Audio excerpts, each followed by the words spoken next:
jaalala keessa seenuu danda'a jechuudha. Namni dhalatee amma dhumaatti otoo dhiira ta'e otoo dubartiin jaallatiin yookaan dubartii taatee otoo dhiiran jaallatiin hamma dhumaatti qobaashee yookaan qobaasaa jiraatu fayyaadha jennee yaaduu dandeenya ree. Ani immoo fayyaa mitii isaanii caalaayyuu hin jiru yoon jedhe naaf salphatayyuu. Namni akkasii maaliif yeroo hedduu namoonni tokko anaan jaalalli nan qabu jedhaniiti odeessu. Sobuun. Egaan dhaggeeffattoota keenya warri jaalalli na hin qabu jechaati jirtan keebeekiin sobduu siniin jechaati jirti.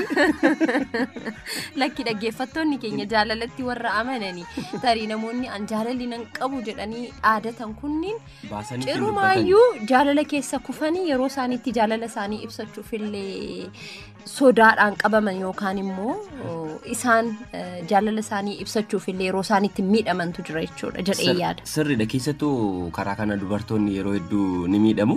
Utuma jaallatanii jiranii hin jaallanne anoo jedhanii yeroo isaaniitti of keessatti qabatan.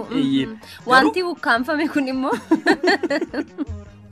rakkisaa ta'uu danda'a. Kanaafuu ifatti baasanii himachuun kun kara lamaaniinuu waan fala fidudha jenneetu amanna jechuudha. Egaa ammana yoo jenne gaafa namni jalqabaanii jaalalaan qabamu miira akkamitti itti dhaga'ama waan akkasii waan jettee natti fakkaata obsime ati amma ammaatti jaalladheen beeku naan hin jettu miira gaafa jalqaba jaalalli si qabume akkam ture? Yaa jaalalaa jetteere dubbannu wayyure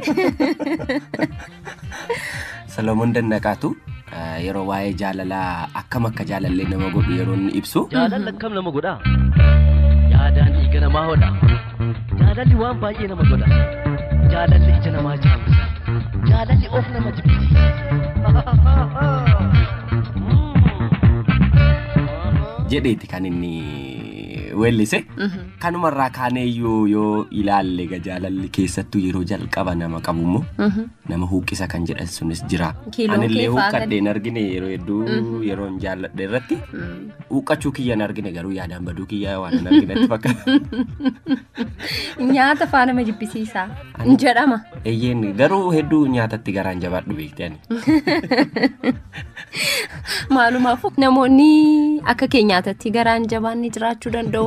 Kan immoo ciraasaa nyaata lagatee huuqqatee manaa bahuu dhiisee halkanii guyyaa waa'ee nama sanaa yaadu kan hirriba dhabee baay'ee dararamus jiraachuu danda'a. Egaa akkuma namaatti amallee adda addaa jiraachuu danda'a. Kabajamtoota dhaggeeffattoota keenya kan dhaggeeffachaatii jirtan qophii dambalii jaalalaati. Qophiin dambalii jaalalaa keenya ammallee akkuma itti fufetti jira. Egaa dhimmuma kanaan wal qabatee mee dubartiin tokko nama tokko jaallattee yookaan immoo nama qalbii ishee hawwate wayii jaallattee waan isheen jechuun barbaadde waanuma muraasa siniin jenna walaloodhaan aniif obsiin. Dhaggeeffattoonni keenyas qabiyyee walaloo keenyarraatii erga walaloo keenyaa maal akka ta'e hubachuuti danda'u mee walaloo kana dhaggeeffanneeti immoo ammas walitti deebi'a.